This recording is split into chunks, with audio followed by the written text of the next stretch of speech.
Okay, it's 7 o'clock, so I guess we'll begin. Call the meeting of the Tuesday, October 15th, 2024 Planning Board meeting to order. And we have a full house tonight for the board. So our first item is the approval of the June 18th, 2024 minutes. I will entertain a motion. Yeah, I move that we accept the minutes. A second? Second. Any discussion? Hearing none, all in favor? Opposed? Abstentions? Okay, moving on. Item 2 is approval of the September 17th, 2024 minute meetings. I make a motion that we approve the September 17th, 2024 meeting minutes as is written. Second? Second. Okay, we have a second. Any discussion? All in favor? Opposed? Abstentions? Okay, we have 2 abstentions. We have no staff site plan approvals. We have no minor change approvals. So we'll move right into our hearings and presentations. The first is a public hearing. It's a minor subdivision review for Daybreak Lane subdivision, a proposed 3-lot subdivision to be located at 25 Daybreak Lane, Tax Assessor Map R03, Lot 38C and 58 Harris Road, Tax Assessor Map R03, Lot 38 in the Rural Residential 2 zoning district. The applicant owner is the LeBlanc Group, LLC, and the representative is Matt Orr of Sebago Technics. So Bridget? Wrong meeting, Peter. Yep, so this is the third time, I guess, that we'll see a plan here. The last meeting, we determined that a traditional subdivision plan was the most appropriate, and so this is the last step in the minor subdivision process, would be the planning board's approval. You'll see, just because of the existing conditions, there are a couple of waivers that have been requested, and there are no outstanding comments from the town's engineer. So I'll hand it over to Matt Orr. Hey, Matt. Thank you. Good evening. My name is Matt Orr. I'm a civil engineer with Sebago Technics. Since the last time this project was in front of you, we did move forward with the traditional subdivision approach and layout, as Bridget mentioned. And there were 2 waivers that are being requested as part of that due to the existing conditions of the site. The first being the 75-foot buffer that is required around the entire perimeter of the property. We are adhering to that on parcel C, which will be the newly created parcel as part of this subdivision. The other parcel B, the home is within that 75-foot buffer when the subdivision is created.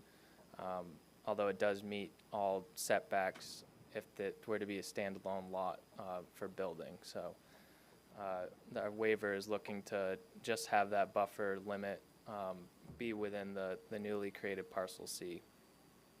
The second waiver is for public or providing walkways within the subdivision. Again, Daybreak Lane is a private way which is off of Harris Road. There are no sidewalks or public walking paths along Harris Road, and being that Daybreak Lane serves only 2 of the lots of this residential subdivision, we also feel that requirement is not applicable to this specific project. If you have any other questions, I'm here to answer anything you might ask. Questions from the board? Josh? How close does the building in the developed lot get to the kind of property line? Do you know how far that is? So this line here would be the 75-foot, which is still the rear setback, so it's well within that threshold. From the side yard, I don't know exactly the exact measurement, but it meets the side yard setback, which I So believe it's is got to be at least 30. correct. Other questions from the board? Just one, are there any kind of, since obviously there's going to be a development next door, and I've forgotten if houses are, do you remember if houses are going to bounce up against that boundary? I do not recall. Well, I'm just wondering if there are going to be any kind of buffering issues with the adjacent development that need to be dealt with. Bridget, any thoughts on that? I don't think so. There will be that 75-foot buffer will have to remain intact on the new lot. And that's where the other development, I believe, is going. Is that right? On that side? And then currently, Bob LeBlanc, the applicant, currently there's also a row of bushes like along right here that does buffer us between them and Oh, good. over here, 75 feet off of that. So there is a buffer zone, row of like probably 12 to 15 foot tall bushes and trees. Okay, thanks, Bob. Buffers Thanks, between Bob. Yeah, and For they'll, those at home, Bob LeBlanc, the applicant, was saying that there is a treed buffer on the upper part of it, so that answers the question. Anybody else from the board have any questions? I have just one question. Yes, Ann? Yeah, just one question, and that is, I guess in this area, we don't have any concern about water, sufficiency of water, what with this and then the new development that's coming in. Bob, can you answer? Oh, Was there, Ann, do you want to repeat? sufficiency of well water. Is there a sufficient supply in this area?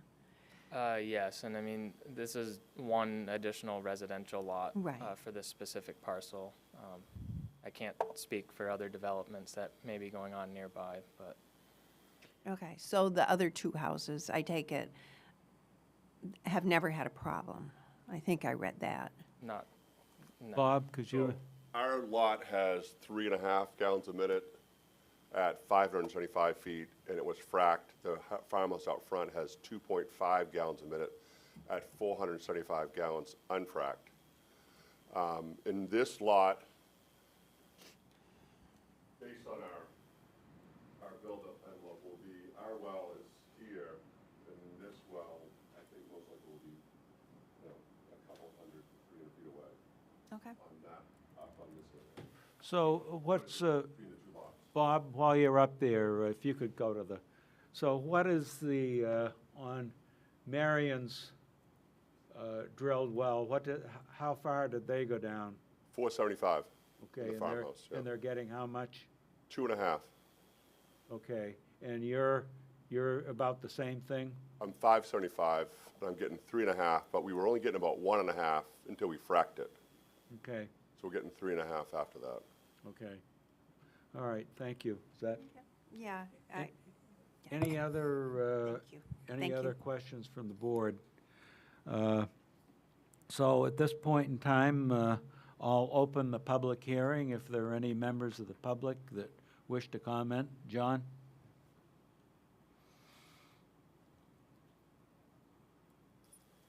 Good evening, John Jensenius, Vice Chair of Lands and Conservation Commission.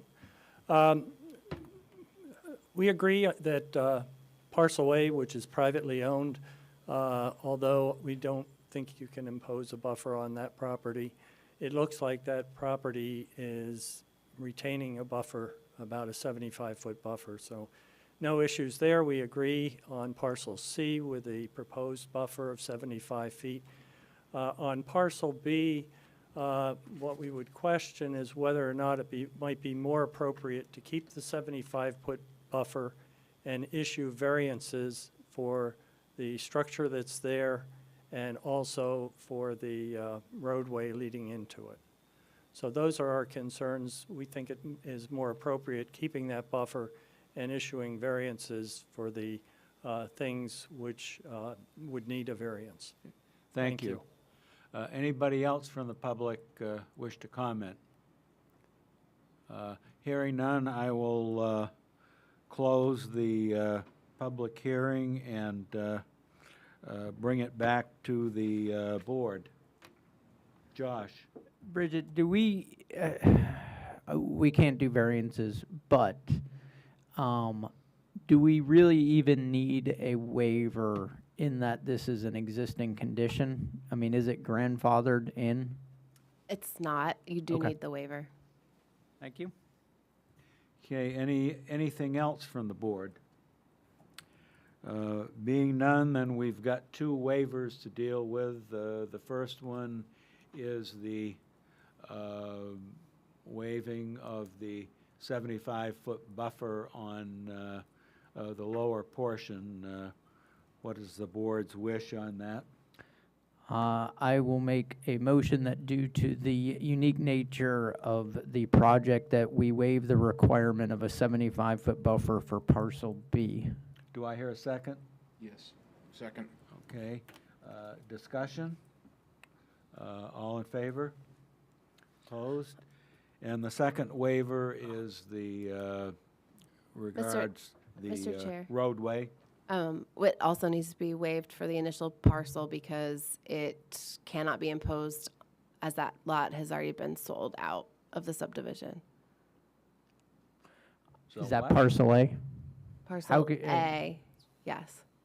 Then I would like to amend my prior motion to include parcel A in the waiver from the 75-foot buffer. Second? Seconded. It's got to be the same. Okay. Second. Further discussion? All in favor? Okay, looks like we're, as Mickey Mouse Club used to say, neat and pretty. So next one is the waiver of the road requirements. The walkway. I will make a motion that due to the unique nature of the project and the property, that we waive the requirement to provide walkways along all roads within the subdivision. Here a second? Second. Moved and seconded. But Peter, I have a question for that. Do you have any plans of this going to the town? Or are you going to maintain this as a private road? No, it's intended to be maintained as a private road. Okay, so we have motion second. Any further discussion? All in favor? Okay, the waivers are approved, so I guess Lorraine, you're ready to go with the findings of fact? Yes, and I apologize in advance. I gave up my iPad for a laptop, and it's not a touch screen, so I apologize if I... Can I read it off of there? Oh, that would be great. Thank you.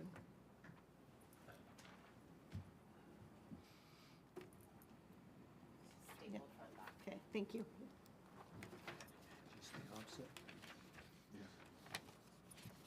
Okay, proposed findings of fact. Pollution. The proposed subdivision will not result in an undue air and water pollution. The project site is not located within a 100-year floodplain as shown on the applicable FEMA flood insurance rate map. There are no streams on the project site and the soils suitable for future development. The board finds that the standards of this section have been met. Sufficient water. The existing and established residences on the subject property currently have water supply provided through private drilled wells. This proposed subdivision will create one additional lot for a single-family residential use, which is proposed to contain another private well to provide an adequate water supply. The board finds that the standards of this section have been met. Municipal water supply. The proposed subdivision will not be served by municipal water supply. The board finds the standards of this section have been met. Erosion. The proposed subdivision will not cause unreasonable erosion or a reduction in the capacity of the land to hold water so that dangerous or unhealthy conditions would result. Erosion and sedimentation control will be provided during construction in accordance with the basic standards of the Maine DEP Chapter 500. The board finds that the standards of this section have been met. Traffic. The proposed subdivision will create one additional lot for a single-family residential use, and anticipated traffic will be similar to the associated with residential homes. The project will not cause unreasonable highway or public road congestion or unsafe conditions with respect to the use of highway or public roads. The board finds that the standards of this section have been met. Sewage disposal. The proposed subdivision will be served by individual subsurface wastewater disposal systems and will not burden municipal services. The board finds that the standards of this section have been met. Municipal solid waste disposal. Future residents on this lot will privately haul solid waste and not cause unreasonable burden on municipal services. The board finds that the standards of this section have been met. Aesthetic, cultural, and natural values. There will be no adverse impact on aesthetic, cultural, or natural values on the site. According to local historical societies and the National Register of Historic Places, the project site is not located within any historic structures or sites. According to the Maine Department of Inland Fisheries and Wildlife, the proposed project area is not located within any significant undeveloped habitat blocks or conserved lands. There are not any high-value plant or animal habitats mapped on or around the project site. The subdivision is not located along a shoreline. The board finds that the standards of this section have been met. Conformity with local ordinances and plans. The plans have been reviewed by the town planner, town department heads, and the town engineer, and the review of the project's design concludes that it is in conformance with the Cumberland zoning ordinance, subdivision ordinance, and comprehensive plan. The board finds that the standards of this section have been met. Financial and technical capacity. Financial capacity. The proposed subdivision does not include any physical improvements or construction on the subject site. Thus, there is no significant financial burden incurred on the applicant from development costs. Technical capacity is evidenced by the use of professional technical consultants as outlined in the application packet. The board finds that the standards of this section have been met. Surface waters, outstanding river segments. None of the above features are present on the site. The board finds that the standards of this section have been met. Groundwater. This proposed subdivision will not adversely impact the quality or quantity of groundwater. The minor subdivision will create one new lot for a single-family residential use. This use is in conjunction with the established residences on the subject site, which currently do not negatively affect the state of groundwater. The board finds that the standards of this section have been met. Flood areas. The development is not located within a 100-year floodplain as shown on the applicable FEMA flood insurance rate map. The board finds that the standards of this section have been met. Stormwater.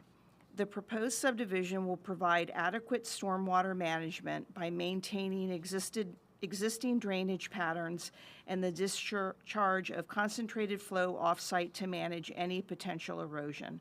The board finds that the standards of this section have been met. Freshwater wetlands. There are no wetlands identified on the site. The board finds that the standards of this section have been met. River, stream, or brook. There are no rivers, streams, or brooks identified on the site. The board finds that the standards of this section have been met. Okay, Route 1 design standards are non-applicable. Route 1 town center district is not applicable, and village next use is not applicable. So is everybody ready for a motion to adopt the findings of fact? I will make a motion that we adopt the findings of fact as written. Any discussion? A second? Second by Ann. Further discussion? All in favor? Opposed? So it looks like we've got three standard proposed conditions of approval. A copy of the recorded plan will be provided to the town within 90 days of the planning board approval. A building permit is required prior to the start of construction, and a blasting permit, if required, shall be obtained from the code enforcement officer. So those are three. Is everybody all set with the conditions of approval? If so, I'll look for a motion. I will make a motion that we approve minor subdivision review for Daybreak Lane subdivision, a 3-lot subdivision to be located at 25 Daybreak Lane, tax assessor map R03, lot 38C, and 58 Harris Road, tax assessor map R03, lot 38, in the rural residential 2 zoning district, subject to the standard condition of approval and the 3 proposed conditions of approval. Do I hear a second? Second. The only question I have, we the engineer, so are you anticipating blasting in there? No. Bob? I don't, who knows? I don't think so, but you never know. Okay, well, it's just, you start blasting and sometimes strange things happen to wells. So, anyway, it's been, any further discussion? All in favor? Opposed? Abstain. Abstain, one abstention. Okay, so we're ready to, for a motion to approve the project with the standard and proposed conditions of Peter, approval. Yes. That's what we just did. What? We just I approved thought it. we just did the standard conditions of approval. We don't do that separately. Sorry about that. No problem. That's all right, I still working without a net. Okay, so that does it. You're done and approved. Thank you. Good luck. All right, moving on. Public hearing for an amendment to approved Mineral Springs subdivision, a residential affordable housing development located at 77 Blackstrap Road, tax map R07, lot 53, for revisions to the entrance from Blackstrap Road. The applicant, BR Properties LLC, and the reps are Peter Beagle, Land Design Solutions, and CV and Mahar Engineers. Bridget? All right, so we're all pretty familiar with this. There are some minor changes proposed to the entrance drive, Feldspar Lane, that I will just allow Mr. Beagle to present to us. Peter? Good evening. Peter Beagle, Land Design Solutions. I'm here tonight with David Chase, the owner applicant. We have I'd like to make a change to our entrance here. You know, everything looks good on paper, and when Dave went out and started laying this out, there's a pretty steep slope back here, actually. Might have, here we go.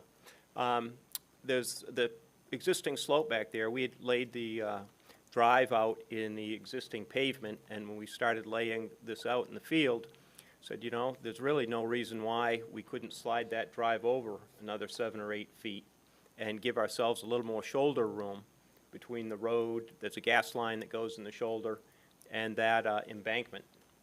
So that's was an easy thing to do, and we thought we should go ahead and do that. And then our other change that we wanted to make was in the conditions of approval. The original condition of approval was for an ability to serve determination letter from the Portland Water District is required prior to the issuance of building permits. and we would like to change that to occupancy permits. We're really not sure when the town and the contractor selected by the town are going to get that water line installed. And Portland Water District is not going to issue a determination letter until it makes it up to our lot. So if we could change that to occupancy permits, that would allow Dave to get started building buildings at his own risk on his time frame. So that would greatly benefit the project to be able to change that from building permits to certificate of occupancy. So those are our two proposed changes. Questions from the board? Yes. Yeah, just a quick question. So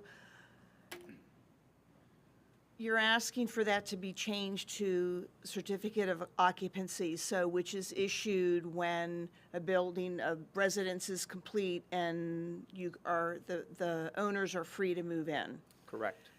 So how are you proposing to be able to build residences without a building permit from the town? Well, we would get the building permit from the town. Okay, We just wouldn't have to provide this letter of got it. determination of the water letter until somebody, so nobody could move in until that was taken care of. So the risk is on the builder. Risk is on the So builder. what risk is there to the town if something goes horribly wrong with the water making its way to the development? I'm just playing devil's advocate, Yeah. because there's obviously a risk on both sides. Yeah, I guess I don't know what the risk would be to the town. Okay. Bridget, is So the town signed on this? Yep, so I reviewed this with the code enforcement officer, Mr. Longley, and he is fine with this, understanding that really the risk is falling on the developer.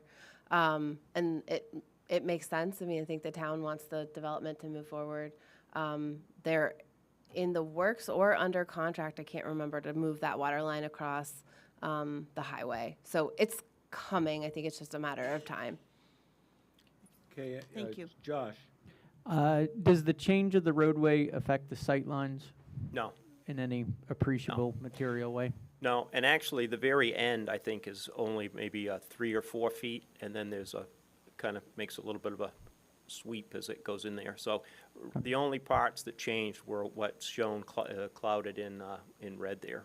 But that was really inconsequential, the Okay, thank you. very end. Other questions from the board? Hearing none, I will open the public hearing for any members of the public that wish to comment on this. And hearing none, I will close the public hearing. There are no waivers. Is the board amiable, since we kind of went through this thing last month, to waive the Yeah, reading of the finding of facts? Bridget, in the proposed conditions of approval, in the packet, it is issuance of certificates of occupancy is number 2. Yes. That used to be prior to issuance of building permit. Building permits. Are all the other conditions of approval the same as what we approved?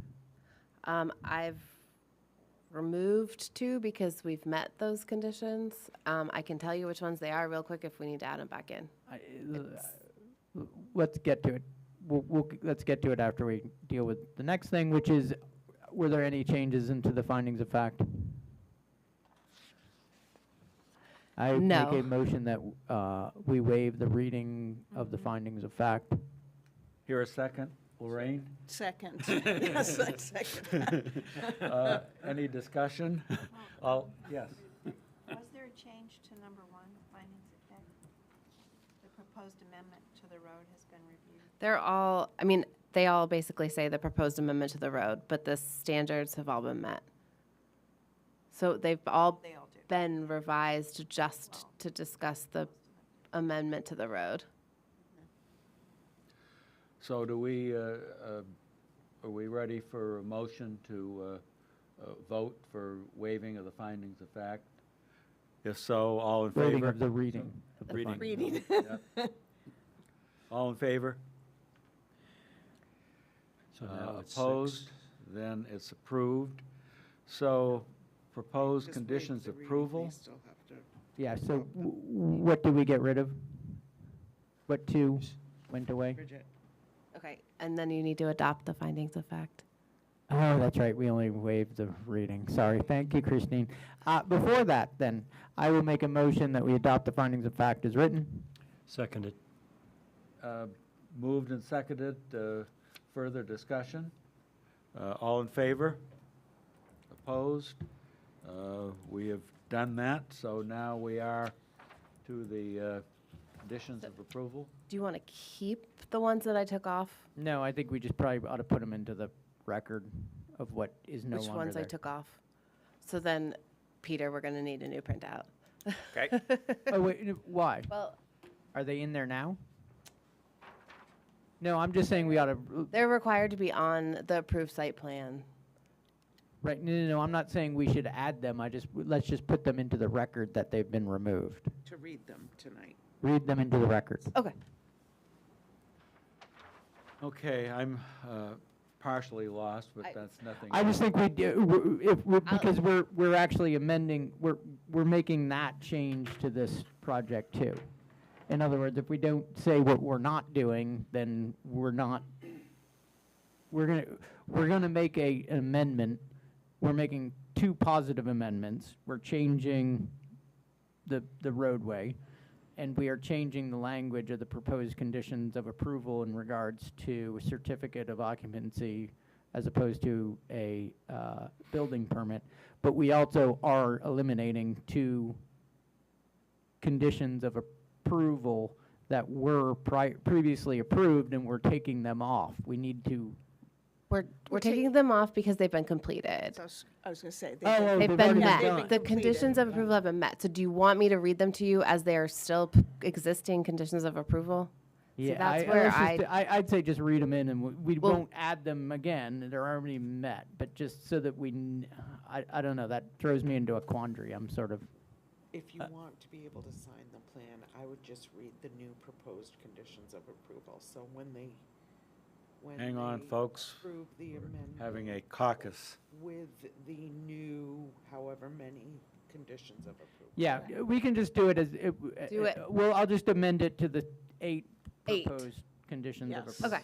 Okay. Right? That's what's Yeah. in this packet? Yeah, I think that that's fine. That's what's in this packet. Do you want me to tell you what I took off? Sure. Okay. So the applicant has provided the homeowner documents, including the declaration of protective covenants and common easements that are acceptable to the town's attorney. So we have those. So I removed that. And then, let's see.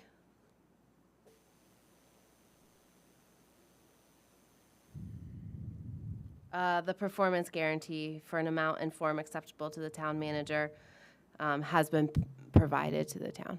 Spectacular. Thank you. Okay, so the conditions of approval that are in front of us,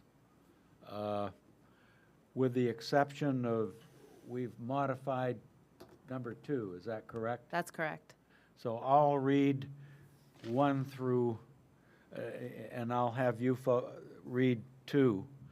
So the conditions of approval are, 1, a copy of the recorded plan will be provided to the town within 90 days of the planning board approval.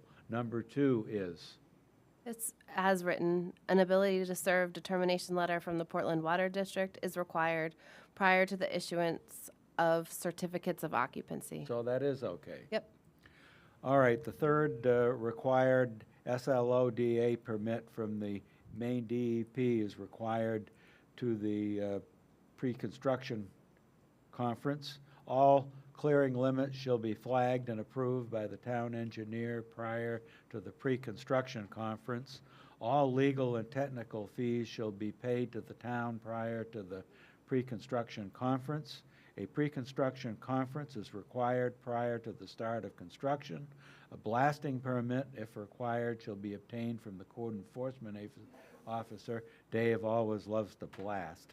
And an electronic copy of a as-built plan shall be submitted to the town planner prior to the lease of any remaining fees. So that all being said, I'll consider a motion to approve the project with the standard and proposed conditions of approval.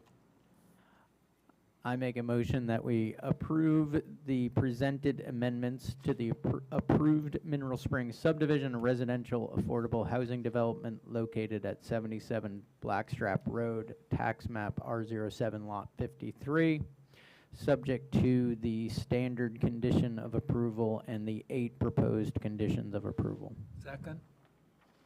Do I hear a second? Ann? Okay, any further discussion? All in favor? Opposed? It's a vote. We're all set, David. All right, moving on to item 3, public hearing, an amendment to an approved site plan for Main School Administrative District 51 for the addition of a maintenance building at the Greeley High School campus located off Main Street at Tax Assessor Map U11 Lot 1. The applicant owner is MSAD 51, and the representative is Patrick Carroll, Carroll Associates, Landscape Architects. Bridget? Sure. So this is sort of step 1 in the grander MSAD campus project that was approved by voters in the springtime to construct a new facilities building so that the existing facilities maintenance building can move into that new building because the existing building will be demolished as part of the grander plan. The planning board is seeing this as a site plan amendment, and Mr. Carroll will give us all the details of this maintenance building.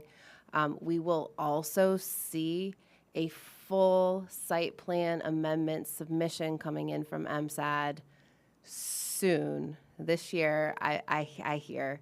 And the board's role in that will be to review it, to do a normal site plan review for all the changes. We'll see things that maybe have already been done and things that are coming. So it will be one whole picture of what's going to happen at the campus and some of the things that have already happened, all the changes that have happened. So it'll be just to make sure that the buildings and the site is being constructed to the town and the state standards. Okay. Pat? Go ahead. Okay, thank you. My name's Pat Carroll, and we're the landscape architects, land planners, working with the school district on their campus-wide project. And this first phase is really kind of a logistical kind of necessity in order to make the site function well for the new school construction. And this is an overview of the campus master plan. As Bridget indicated, we are going to be making a full application for the entire campus to you because there are little bits and pieces of improvements, not just the new building, which is here, but also bits and pieces of improvements throughout the campus. And we want to make sure that you're all comfortable with that, and we want to make sure we have full approval on all those little pieces. Another part of this is that we have to update the SLOTA permit with Maine DEP. And so the application that's going into Maine DEP will be a very detailed, comprehensive look at the campus, and that same application will be submitted as part of the site plan review. So we see coming back to you, and as Bridget indicated, it'll be this year. We're hoping it may be as early as the end of this month for a November 1st look at this by the planning board.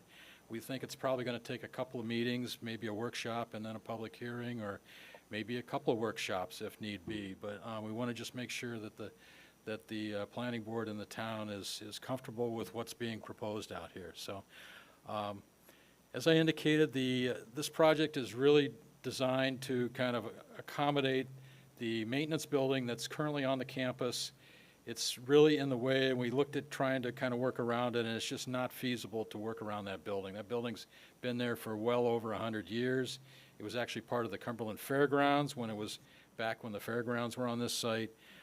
It's been utilized for school functions. It was, I think it was the superintendent's office at one point in time. It was the school cafeteria, gymnasium, and Don Foster, who's here as the facilities director, has kind of been working out of that building for many, many years, and it's really reached its lifespan. It's a pretty tired building, and I know he's pretty excited about moving into some new quarters. So that building is located right here. And this is the town cemetery right here. This is the main drive coming in off of Main Street, and as you come in on the right, it's that first building that you see when you enter the campus. And as you can see, this is the new school. This is all parking and bus drop-off area and so forth associated with the new school, and it's smack dab in the middle of that parking lot. So it really has to be moved. We know that ultimately we can start construction and work around it, but when it comes time to kind of begin to finish off some of the site work, it's really needs to be in place. And so the idea is to get that moved ahead of the real project as a separate smaller project for the school district, and get construction going on that and have that perhaps operable and Don able to move everything over there well ahead of the new school being opened. So this is the existing site here. The proposed site is up in the corner. It's in the back corner behind the high school. This is the pool. This is the game field, and it's kind of tucked up in the back corner of that parking lot. And let me zoom in here a little bit. So this is again, this is the high school. This is the back parking lot. This is the pool area here. And currently the existing pavement comes in and jogs like this and over. I think several years ago, the district added about 5 handicap parking spaces here and an accessible route down to the play field. And we're proposing to come in, and that building will actually sit, if you go out there and look, it's going to sit just off the edge of the existing pavement that's there. The reason we're showing this area here being colored in is because in order to meet the grading of the existing parking lot, we need to kind of remove a little bit of pavement there and then kind of regrade everything to come up to the front doors. So this is the area here. There's several large trees in here that will have to be taken down, and I noticed there's a condition of approval that says that those will be flagged and reviewed by the town engineer prior to any cutting, and we're more than willing to do that. The rest of the site here is pretty minimal impact on actual school function. We're going to be able to, I think they're going to lose about 8 or 10 parking spaces on a temporary basis in the back here. The fencing that runs along here is going to remain, and construction access will come in off this fire road to the south here. So we're really not planning on, from a construction activity point of view, any major construction, cement trucks and dump trucks and so forth rolling through the middle of the campus to kind of access the site. So this is the existing site here. Let me show you what's going on. So this is, again, is the new building. The building is about 3,995 square feet in size. It's one story, but it's steps. So it's not it's low. It's a lower ceiling height here, and then it drops down.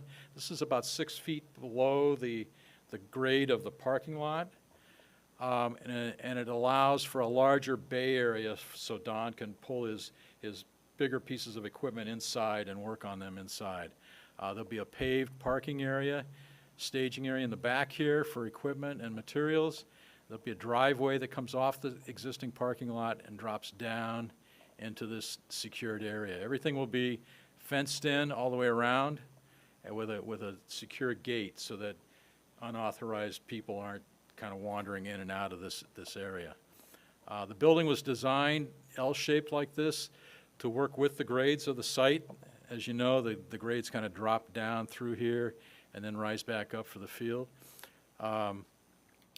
We think that tucking the service yard in the back here will really kind of hide it from the rest of the school use, and it'll be kind of tucked back in here. Again, we plan on fencing this area. There'll be some existing vegetation that we won't have to get into along the property line, and then we will be supplementing that with some additional plantings back there. And I know that one of the waivers we're asking for is for a waiver from the landscape plan specifically for this, because we're going to be doing a comprehensive landscape plan for the entire campus. And the thought was that we would address that at that point in time. And we'll give you guys a chance to kind of review it at that point. But rest assured, there will be some plantings in here to kind of screen the service area from the neighbors to the east. We are going to reconnect the ADA walkway down to the grandstand area. We're actually proposing to come in off of there's a gate here, and this is kind of a fire lane that comes up through here. We're going to come off of that and come in with a sloped walkway that comes down and accesses that. So that'll be part of this project as well. We've set this in here such that it really fits pretty nicely with the existing grades. Andy Johnson, who's their civil engineer, is here if you have any questions about stormwater. But basically what we're doing is kind of maintaining the existing drainage patterns. We are providing some bioswales back here to treat any of the runoff either from the building or from the parking lot. And then ultimately all of this stormwater will be tied into the overall campus stormwater master plan that will both come to you guys for review and also go to the state. So that's pretty much it as far as the site.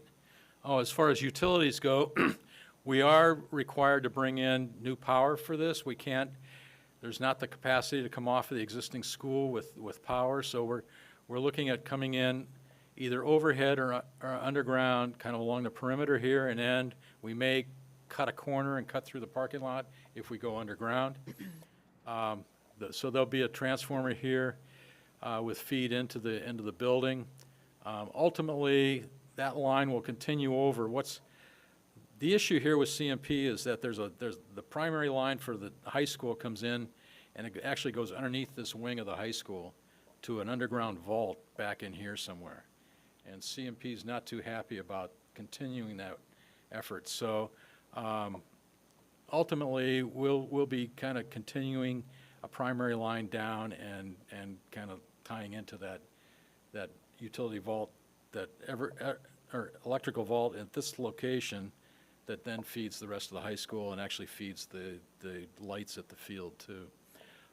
Water and sewer. Water is going to come from the high school. It's going to come in here. Gas is coming from the high school into here.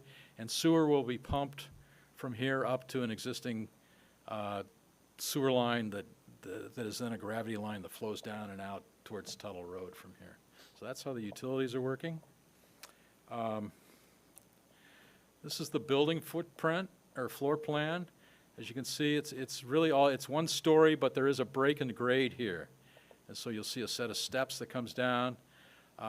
There's one large garage bay at the upper level. These are mostly offices. There's a shop area. Main entrance will be here. All of this will be kind of accessible at the parking lot grade. Then the driveway drops down into here, and this will be kind of the secured service area. There is a canopied area here that's got an overhead cover to it, but it's not enclosed. That's an area where Don can put some of his pieces of equipment during inclement weather, if need be. But there'll be two larger doors here with the ability to bring in, say, a small dump truck, or I think he's hoping he's going to end up with a new front-end loader out of this project. So those will be worked on down here, and that's the way the building lays out. This is kind of how it looks in elevation. This is the look as you drive through the parking lot, looking at the building from the upper level. You'll see this is the garage door. There'll be three smaller man doors. This, again, will be the main entrance end. This is looking at it from the field side, looking back. This would be the kind of the canopied area. This would be the yard area in here, and this would be a retaining wall that captures some of the slope coming down the driveway from the upper level coming into the lower area here. This is kind of the two larger bay areas down below. And these are just some cross sections through here of how the building really wants to function. And then finally, we've been asked to submit a photometrics plan for the building. The building will have building-mounted lights. I don't know if you've had a chance to look at this up close, but this is kind of the perimeter of the fenced-in yard area. This is the upper level where the parking lot is. And if you look at these are all, I'm sure you're familiar with photometric plans, but these are all foot candles that are projected out from the lights. And once you get out to the property or to the fenced line area here, it's very, very low. It's like 0.1 to 0. It's well within 0 foot candles by the time you get to the property line. So we're pretty comfortable with the lighting levels in here. They're not overly done. They're just done in order to provide security and give Don kind of a lit work area as needed down below. And again, as far as the other parking lot lighting throughout the campus, that'll be part of the overall plan that we come back and present to you in a month or so. So that's where we are with things. And construction-wise, we're looking to put this out to bid probably early winter, early next year, and start construction in March, something like that. March of next year, and it'll probably take maybe up to a year to finish off. And again, like I said, construction access will be coming in off the fire lane here. We've got to regrade this area for the ADA walkway, and we'll just kind of create a temporary construction road that brings it in. And that way, all that construction activity is well outside of the scope of daily activities at the high school. So with that, I guess we'd open it up to some questions from the Okay, board. thanks, Pat.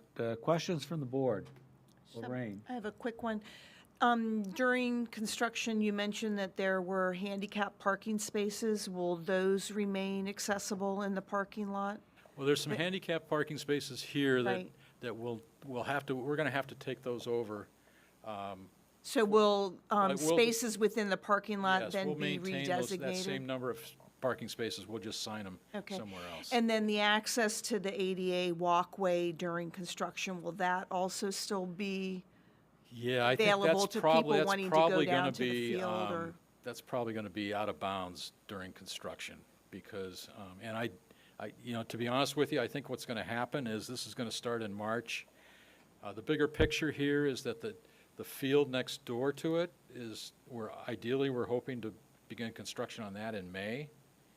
And so they're not gonna be having games on that field throughout the next spring and summer. And ideally, by the time the field is done, maybe in August for September, that walkway will be back in play. Okay, thank you. Other questions from the board? Yes, if I understood you correctly, one of the things you're gonna be looking for is a waiver for stormwater plans.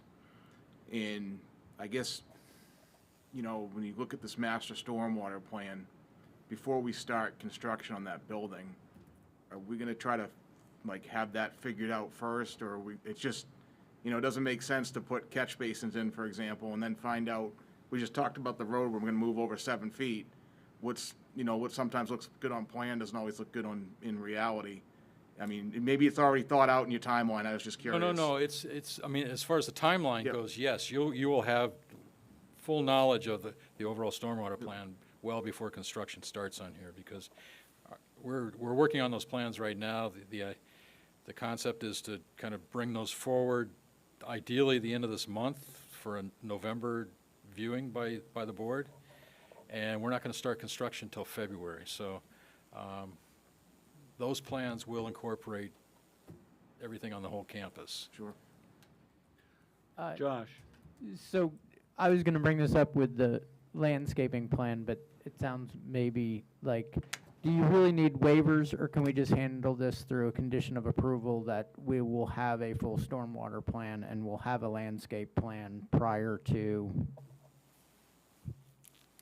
you know, either the beginning of construction or certificate of occupancy I or? think that's fine, that's Okay. fine. So can, Ann?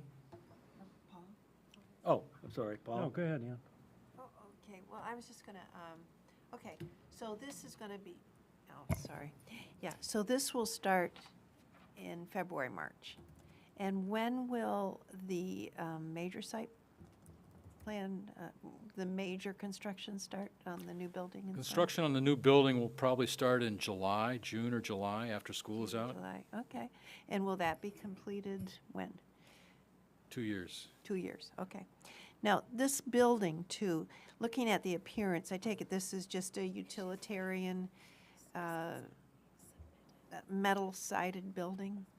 That's the intent, yes. It's a pretty simple building. It's a, you know, it's serving a pretty utilitarian use on the campus. We didn't want to fussy it up too much with, you know, we didn't want to turn it into another historic building like the existing building is. It's tucked in a back corner of the site. I think it makes sense, and I think it's going to blend in pretty well. I mean, you know, it's simple, but it's not going to look like a metal kind of building. It's going to look nicer than that. And how would it look nicer? I think it all has to do with fenestration, where the doors and windows are, the type of materials that are used for the exterior materials, or for the siding. And I'm not sure how far along the architects are with selecting those, but I know they're getting pretty close. They're much further along with this building than they are with the new school building as far as Okay. design goes. So it's the same architects who are doing? Same architects, yes. Okay. It'll probably be a different contractor that's building this than is going to be hired to build the new school, because this is a smaller scale, and I think the district can probably find somebody, maybe somebody local, that can work at a building this scale. It's like a big house. It's, you know, less than 4,000 square feet, and it's a pretty simple building to build. All set? Paul? Yeah, you mentioned some planning to the east as a buffer, which would be to the right or to the upper right. So what are you buffering on that side? Well, 'Cause it there seems like are the field- residential neighbors all along this side of the Okay, property. is that the east? I'm probably wrong about, Well, I'm looking it's at the. northeast. Okay, all right. North is kind of in that direction. You can see the arrow right here. Yeah, so there are neighbors, how far away roughly? I'm Well, not this is the familiar with back that of their corner. property line. The building itself is 57 feet, I believe, from the property line. Okay, And the back of the driveway and the apron is about 20-some feet. It's well over the minimum that's required. I think there's a 15-foot setback required. and then will there be fencing on that side also? You There'll be mentioned, fencing on the back side of the secured area. and what will the fencing be? It'll be probably a 6-foot chain link fencing, and it may have some privacy panels in it. Okay. I think, there's fencing back along that property line, though? There isn't is, there's there, a behind- 4-foot, there's a 4-foot Yeah. chain link fence that runs pretty much along the entire property line here now. And then the planting will be outside the fence, I Yes. presume, yeah. Yeah, the planting will be basically in between the existing fence and the new fence Okay. through here. All right, thank you. Other comments from the board? So there is going to be plantings that buffer the neighbors. Aren't there trees and everything that separate that property, those properties? Well, it's interesting, all along this back side of the parking lot, it's pretty well cleared right to the property line. Okay, so we planning by that area, some planting so that we are buffering the neighbors? So that's what, again, what I say is, you know, that's going to be part of the overall master plan for the plantings. We will be looking at plantings wherever we're abutting residential neighborhoods. We're going to do some buffering there to kind of, Well, and I And it know may be you've a- done something with the lighting, and, you know, that's probably going to be an issue, too, with the neighbors that, well, again, I think, you know, the lighting standards that we try to achieve is that there's zero spill from lighting at the property line, so. well, that's something our peer engineer can take a Yeah. look at, too. Any other questions from the board? Bridget? Just a procedural clarification, the requested waivers do need to be addressed as waivers because they're submission requirements. So the planning board, if you so choose, would need to waive those submission requirements. They're ordinance submission requirements. So for this particular amendment So application. we still need to do the waiver, but then we can layer in a condition of approval. I think that that's fine. Okay, any other comments from the board? Hearing none, I will open the public hearing. If there's anybody from the public that wishes to comment on this. Hearing none, I will close the public hearing and bring it back to the board. I will make a motion that due to the unique circumstances of the project that we waive section 229-10-C for the submission requirement of a full stormwater analysis. I second that. Moved and seconded, further discussion? All in favor? And And- I will make a motion that due to the unique circumstances of this project that we waive section 229-10-I to waive the requirement for submitting landscape plans. Do I hear a second? Second. A second, further discussion? All in favor? Okay, so Lorraine, you're back on board again. All right, findings of fact. Utilization of the site. The proposed facilities building is to be located at an underutilized back corner of the parking lot behind Greeley High School. It will be built as a split two-level floor design so to fit into the site cleanly and take advantage of the existing drive access aisle and parking area. The proposed project will not have any additional effect on the environment or existing conditions. The board finds the standards of this section have been met. Traffic, circulation, and parking.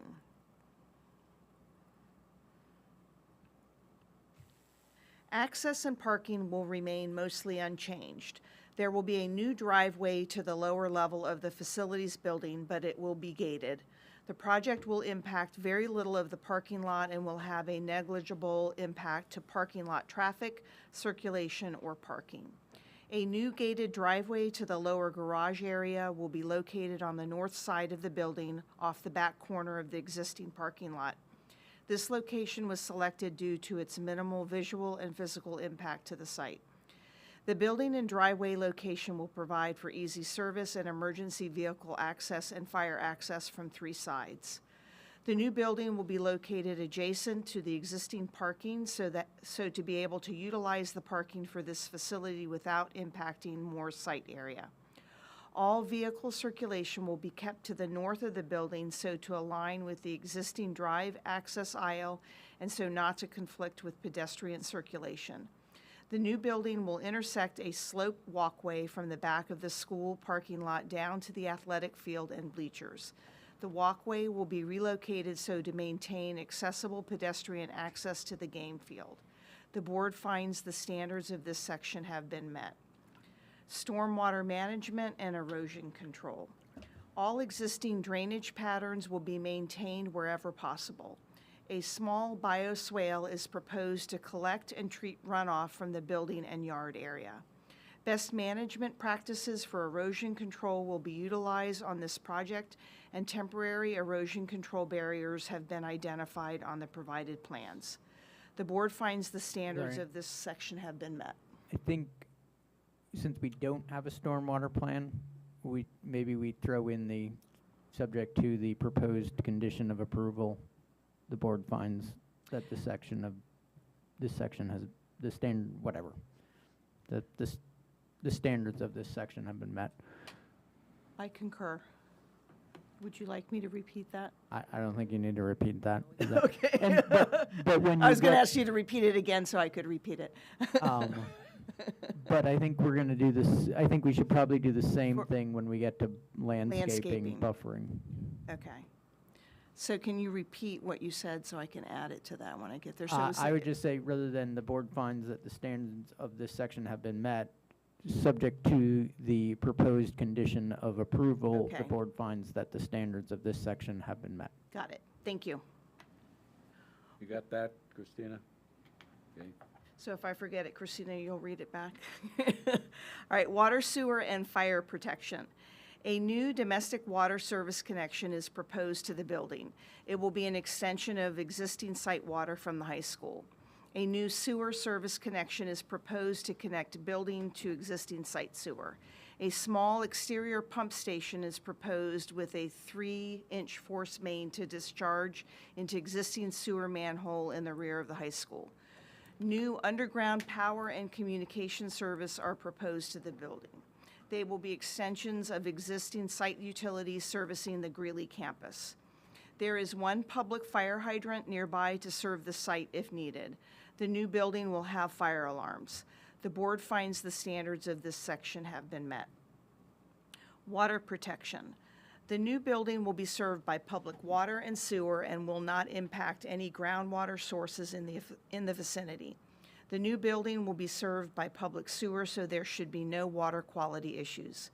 No unordinary hazardous materials are proposed to be stored at this site. The project site is located within a town aquifer protection area.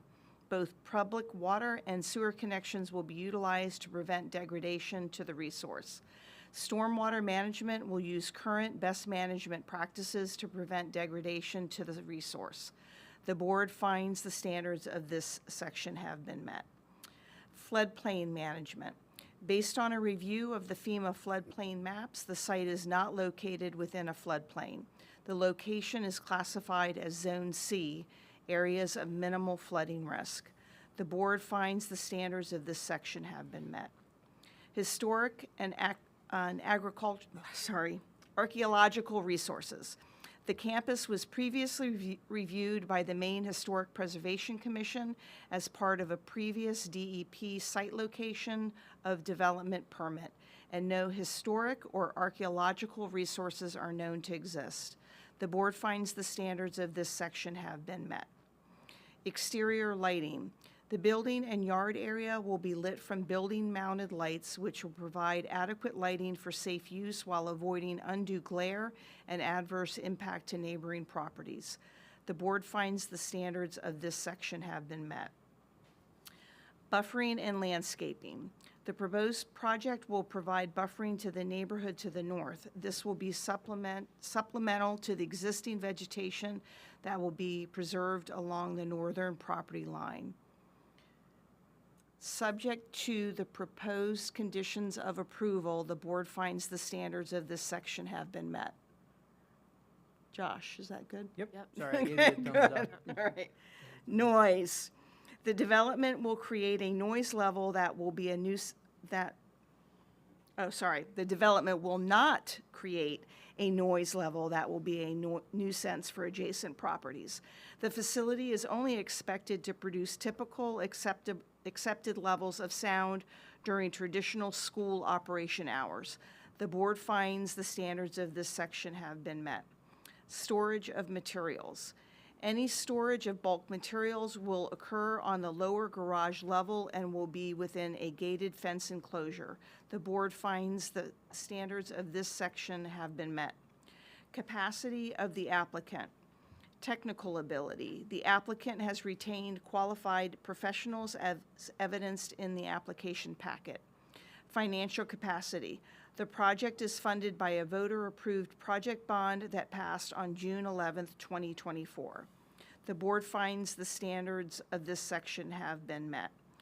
Design and performance standards, none of the listed Route 100 design, Route 1 design, town center district design and performance standards, and village mixed-use performance standards are applicable. Thank you, Lorraine. You're welcome. Is the board ready to adopt the standards as amended? I will make a motion that we adopt the findings of fact as amended. Second? Second. Further discussion? All in favor? Okay, so we've got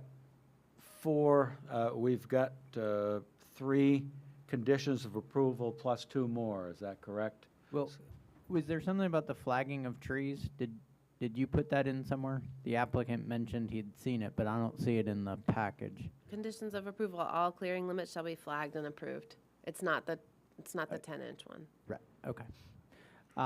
All right, so what I kind of roughed out was a full stormwater analysis will be submitted and approved by the town planner or the planning board prior to a certificate of occupancy being issued. I think it's going to get done way before a certificate of occupancy, but I don't know what Do you other. want to do the pre-construction conference? I don't- Prior to a pre-construction conference? I don't know when the pre-construction conference is going to happen. It has, do you want, I mean, I guess or a I'm building just- permit? Those will all happen around the same time. Yeah. To me, it doesn't really matter. They're going to get it done. Yeah. This is just making sure they get it done. I think building permit is safe. Does building permit work? Will you have that done prior to the building permit? I think the, I'm fine with, I mean, I don't see a problem with occupancy. So what I can is, be- what is is this number 4? This is would be number number 4, four. and it would also basically be number 5, except we would change it to say a full landscaping plan for the site. Okay, so let me read number 1, which is all clearing limits shall be flagged and approved by the town's engineer prior to the pre-construction conference.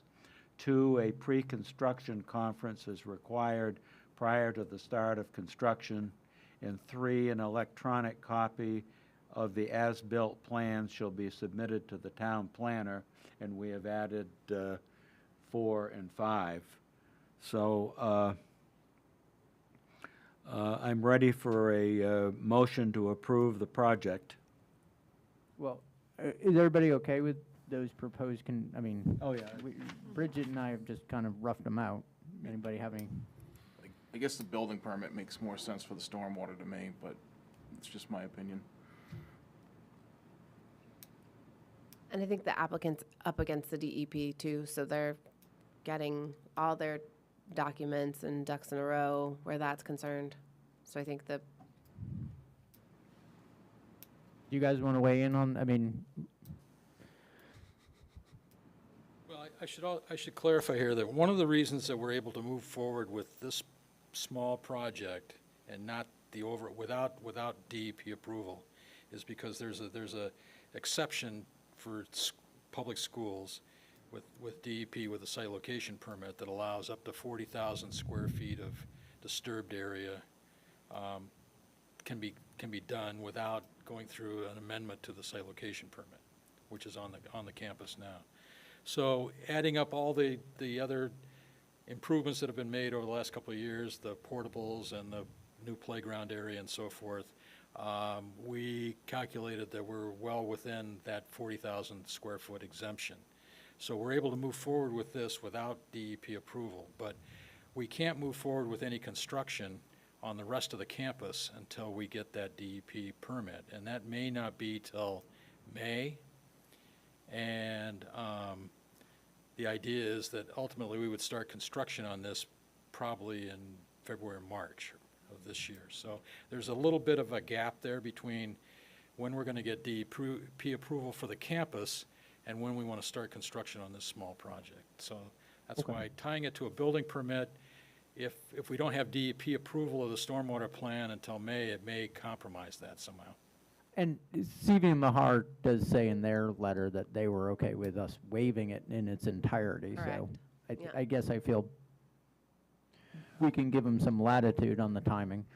I mean, the plus other it thing, sounds like to the consider exception- too is that in the package, I think Andy did a pretty good job of providing a kind of fairly abbreviated but complete stormwater management plan that does include kind of the bioswales and kind of Right, and temporary that- and permanent erosion control plans. So, And CV Mahar does reference that and say, based on those, on that submission, they don't see an adverse effect. yeah, we're not trying to sidestep the stormwater. We've kind of done a smaller scale stormwater management plan just for this project, but it's going to be tied into the overall. So are we still with 4 and 5 as we were? Yeah, so Josh, I just think so. can you say that back then? The comprehensive storm, So 4 would be, a full stormwater analysis will be submitted and approved by the town planner or planning board prior to a certificate of occupancy okay. being issued. Okay, And landscaping, Full landscaping and plan, yep, same, is same submitted rest of that. prior.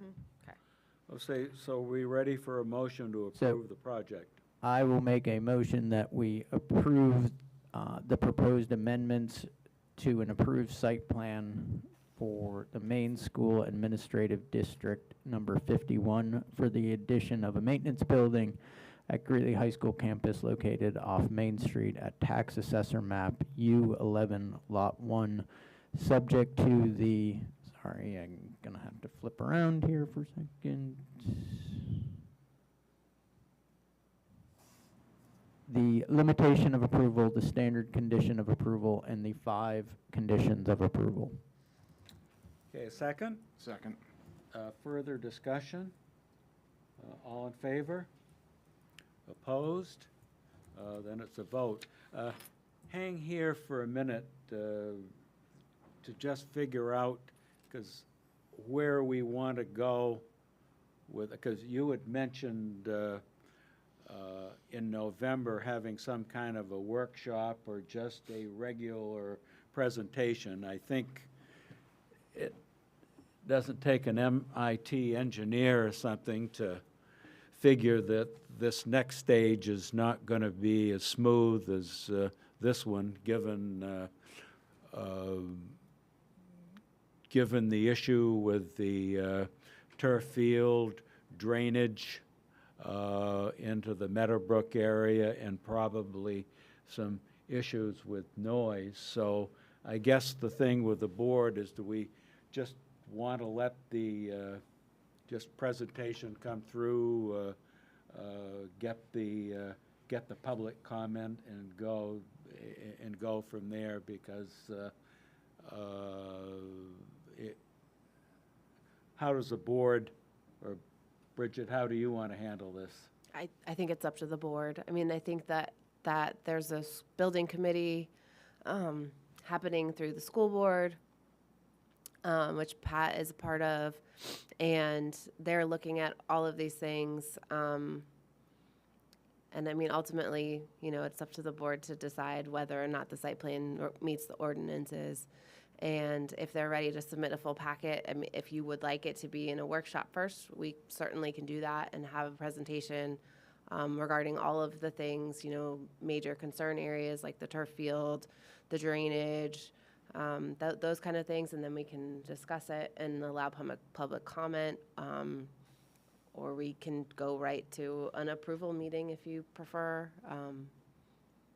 Is the planning board the only arena for public comment, or is there public comment happening at the planning going on at the school board level?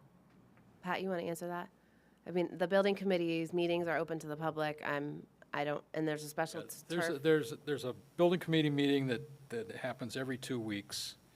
And then in between that, there are subcommittee meetings, like tonight there's a subcommittee meeting on the turf field to And part of that meeting was looking at they're interviewing different vendors to see kind of what their products are like and so forth. So there's this whole series of meetings, all of which are open to the public, and anybody is welcome to attend. There are also school board meetings, which happen, what, Scott, twice a month? Twice a month. Those are all public meetings.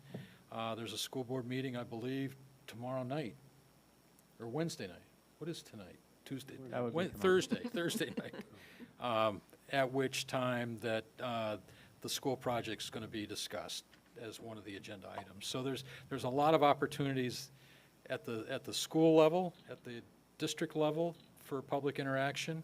I should say too that we've been meeting with a lot of neighbors and abutters and trying to understand any concerns that they may have, and trying to not so much to head them off, but to listen and try to work cooperatively together. We're hoping that, we're not going to get a house full of people in here kind of ranting and raving about the school. But the planning board is ultimately, you're the ones that are going to bless the approval of this from the town's point of view. And so that's why, I think Bridget discussed with me perhaps coming informally before we make a full submission, and letting you guys kind of take a first look at it, let the public take a first look at it that haven't gone to any other meetings, and we can kind of generate some discussion and find out what the issues really may be, and then we can go back, kind of do our work, and then come forward with perhaps a plan that more accurately reflects some of the local concern. So Bridget, we call that what do we call that? The preliminary site plan review? It's called some real thing, and I forget. Sketch plan? A sketch plan, yeah. Why don't we, how about, board, that we put it on as a sketch plan review? And that will do that. You'll get the board comments, you'll get the public comments. And, I've been around this town for 40 years or 50 years, and I will guarantee you that the school board's not going to solve the thing. The public's not going to solve it at a school board meeting. It's going to be ultimately us that's going to be the one that has to deal with it. So you're signaling, That's fine. No, Christina was just wondering if you've actually voted. Did you vote on the motion? yeah, Okay. Yes. yeah, Did we? yeah, Okay. Yeah, no, we can do a sketch plan, and yeah, Yeah, I like that idea. yeah, so do I. Yeah, Everybody- I would like something like that, only because I don't have children in the school district, so I'm not going to these meetings. I'm not privy to the information that's being flowed through the community, so it'd be helpful to have Not only that, but review. it's a big, complex project. Yeah, Oh, yeah. yeah, And, absolutely. Okay, and you need we'll to- have, I think, as we do on these things, it would be good to have our peer review engineer there also. A lot of times what we're doing now, when the public does the comment that's related to something technical, we have the peer review engineer come up and kind of give the technical installation, so we're not going into Never Land. That makes sense. So anything else? Does that work for you guys? Okay, so we will plan if you guys are ready to have a sketch plan review in November. That sounds great. Okay, thank you. Thank you. Thank you.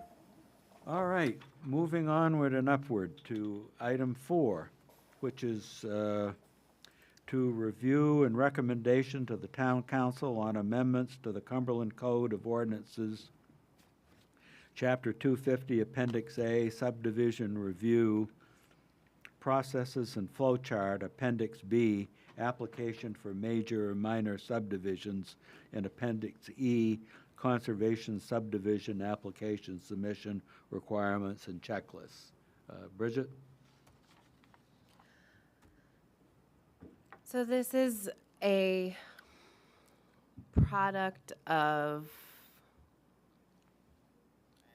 making it clear that applicants must submit a conservation subdivision plan if they're proposing a subdivision in a minor or major subdivision within R1 or R2 zoning districts. And this is some direct feedback that I had from a developer who said it's not very clear on your application materials that you have to submit a conservation subdivision plan. So I said, well, I can change that. So I'm adding wording in here that just says, you know, they must submit a conservation subdivision plan. So these are the appendices that are associated with subdivision. So the conservation subdivision process for R1 and R2 must submit conservation plans. And then I'm adding in, it's not highlighted, but I added in a step for conservation subdivision and the flow chart. Any comments So- or questions from the board? The only comment I'll make is I thought it was already a requirement, so I don't have the book in front of me, but It's a requirement, but these are like the application documents that had never really been updated. So if you're going straight to an application and you're bypassing the ordinance, which I think tends to happen sometimes, whether it should or shouldn't, then they see this and we're giving them direct references Yeah, to that makes the sense, yeah. ordinance chapter. So this is just doubling down on the that's requirements a good stated in idea. our ordinance. So Okay, is so this this in is a- any way controversial, Josh?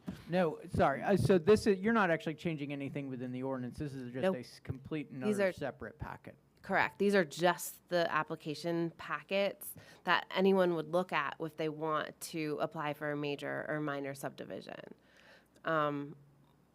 Did we ever decide if people could do a conservation outside of RR1 and RR2? They cannot, according to our existing ordinances. Okay. Other questions from the board? Right now, I'll open the public hearing. John, if, John Jensenius, Vice Chair, Lands and Conservation Commission.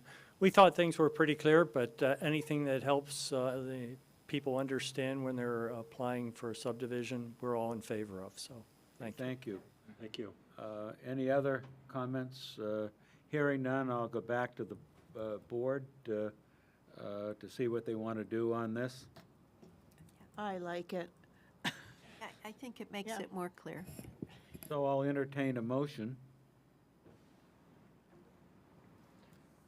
Let me just ask another question. We have this planning board workshop. Are we doing those? Because we haven't done a planning board workshop on a conservation subdivision. Should that just be changed to sketch plan review, since that's sort of what we've been doing more? Or do you want to leave it in there? We did the workshop for Daybreak Lane. Yeah, we did. Oh, okay. Yeah. I wasn't here for, that was that the 4 hour? I didn't think that was a workshop. You were That here. was- That was a workshop. 6.5 We hour. did. Yeah, Oh, okay. we have been. That was part of the 4 hours? Yes. Stop. So anyway, Okay. looking for a motion? I will make a motion that we recommend approval to the town council on the proposed amendments to the Cumberland Code of Ordinances, Chapter, Section 250, Appendix A, subdivision review processes and flow chart. Appendix B, application for major or minor subdivisions, and Appendix E, conservation subdivision application submission requirements and checklist. Here a second? Seconded. Any further discussion? All in favor? Okay, I have one administrative matter that the council is now working on establishing a comprehensive plan committee, and one of the members of it is going to come from the planning board.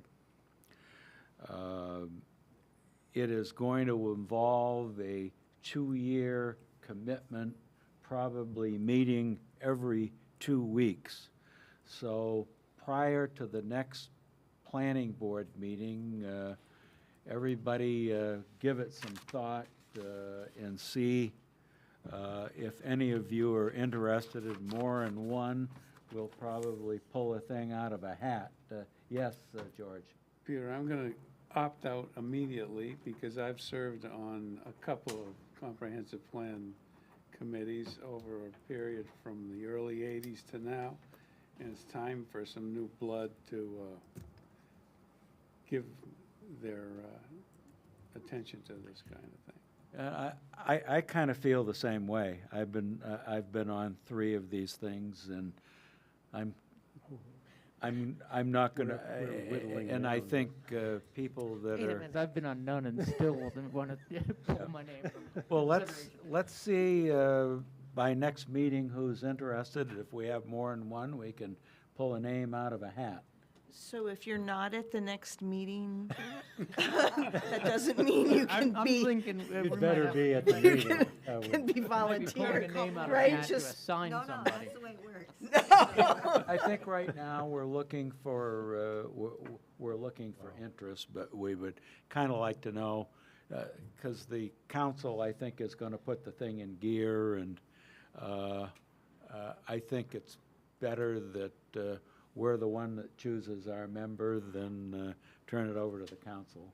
We love them to death, but we'll do that. So that's about the only thing I have. Do you have anything? No, thanks for that update. I was going to share, but you Okay. got it. so the only thing, just a reminder, I'm iffy for the November meeting. I'll know on the 17th, that Monday. And that, Jeff will be absent. Yeah. Okay.